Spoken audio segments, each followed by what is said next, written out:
mga kagandara! So, it's me, Jane, again. So, for today's vlog natin is, I'm gonna tell you some facts about me. Since first time...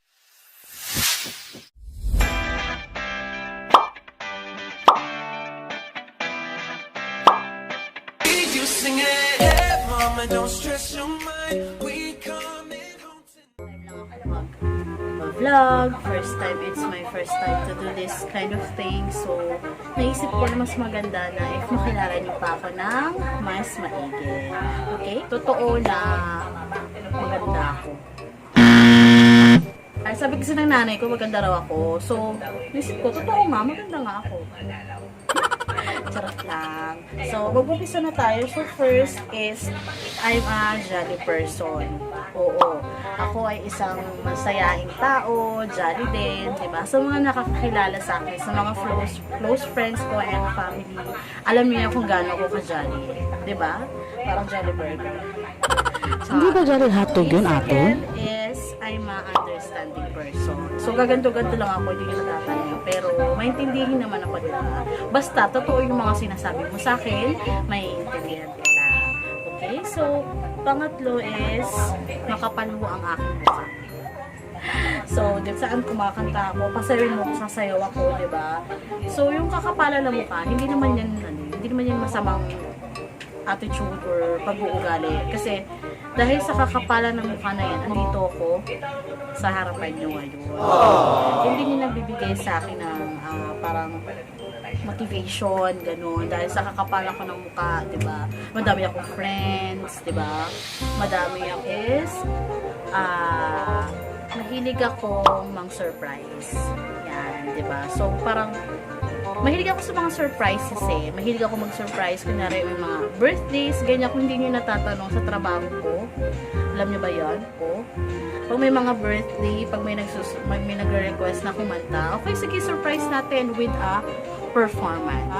Performance. Char.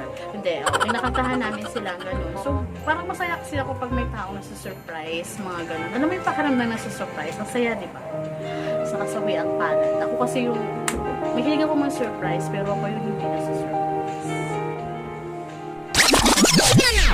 Charot. Oh, gusto ko rin sana maranasan yun eh. Kasi meron sana isang beses eh, alam mo yun, nag-order pala yung partner ko ng ring, couple ring. Hindi yun, di ba? Nakaka-surprise yan, di ba? Malalaman mo meron siyang ring para sa'yo. Alam mo kung anong epic best, mga ate? Ako nag-receive ng sing-sing. So, ayun, dumating sa akin, wala na. Masusurprise sana ako kasi hindi na. Ganun. Okay, so mahilig akong kumanta. Oo. Mahilig akong kumanta pero hindi ako singer. Mahilig lang talaga akong kumanta. One.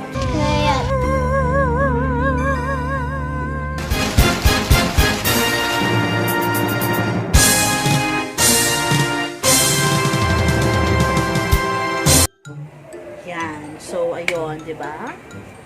Mahilig din ako sumayaw. Oo, pag may mga genmit kami, mga ganun. Diba? Oo. So, sumasayaw ako din. Before kasi, when I was young, oo, yung sa mga, mahilig din kasi sumunod ng basketball, ganyan. So, pag may mga second half, ganyan, sumasayaw kami,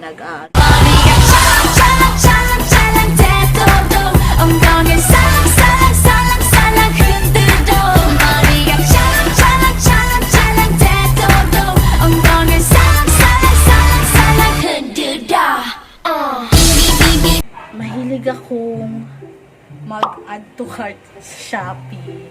So, ayun nga, na-add talaga ako sa Shopee, promise. Kahit tanungin mo sa mga katrabaho ko, mahilig talaga ako kasi diba, super mura na niya. Tapos, minsan may mga gadgets, items talaga na makakachamba ka na maganda. Oh, very positive thinker ho ako. Opo, ganun. Kasi, naniniwala ako na, diba, na oo, there's challenges, may mga pagsubok, pero kung positive thinker ka, no much lahat yan, di ba? So, mas maganda kung sisimulan mo yung araw mo na positibo, di ba? Kasi naman negative ka, so, it will, di ba? Una kasi English yung Tagalog. Diba? So, basta mas ano ako na positive ako lagi. Hindi rin ako sensitive and maramdamin. Oo, diba? Kahit, diba, araw-araw mo ko asarin dahil taitin mo ko, I don't care. Immune na ako dyan, girl. Mamatay ka kakalait-lait sa akin. Ganun. Kita nyo ko na ganito, masayahin, ganyan, jolly-jolly. Pero totoo talaga guys, iyakin talaga ako. Totoo yan. Nanonood ka lang ako ng mga movies dyan, mga telenovelas, mga ganyan. MMK, yan. Konting honest lang, may ano talaga ako, iyakin talaga ako, TVI, mga ganun. So, sabi nga nung nanay ko, bakit ako mag-ano ng artista, ganyan. So, calling of attention of Ate Charo, baka ma-discover niyo yung mga ganun itsurahan. Magaling ko din ako umarte, magaling ako maging kontrabida, bida, lahat. Gusto yung maghalukay ubi ako sa set, kaya kung gawin na. Char. So, ayun, iyakin talaga ako. I'm happy to be with. Oo, alam lahat yan ng mga kaibigan ko, lalo ng mga close friends ko.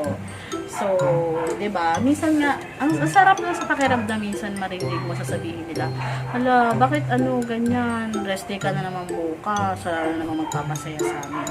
Yung mga although may parang kengkoy pakinggan, pero para sa akin masarap siya pakinggan kasi parang nagiging inspiration ako ng ibang tao para maging ganito rin sila kagaya ko, 'di ba? So, saka parang mas magaan sa loob pag magtatrabaho ka, pag na masaya, wala kang dinadala bigat sa loob, diba? So, kuripot ho ako. Opo, kuripot po talaga ako. Kaya mapapansin nyo, siguro gumagastos ako sa pagkain. Pero when it comes to mga sapatos, damit, hindi mo mapapagastos sa dyan ng sobrang laki. Kasi sobrang kuripot talaga. Kasi gusto ko talaga makaipon, diba? So, syempre tumatanda na tayo. Kailangan na rin natin mag-invest to something, then mag-ipon para sa future career growth natin. Okay? Hindi ako mapagtanim ng galit. Kunyari, ngayon, nagtampo ako sa'yo. Maya-maya, magiging okay naman na ako sa'yo. Oo. Hindi ako yung taong yung alam mo yung to the highest level magtanim ng galit. Ang tagal bago mawala, yung kala mo naman, krimen yung nagawa ko, ganun. Hindi ako ganun, guys. So, pag kunyari nagalit ako sa inyo, some kind of minutes lang, mga segundo siguro or araw, ganun. Naging okay na ako sa inyo. Ganun. Friendly ako. Opo, friendly talaga ako, guys.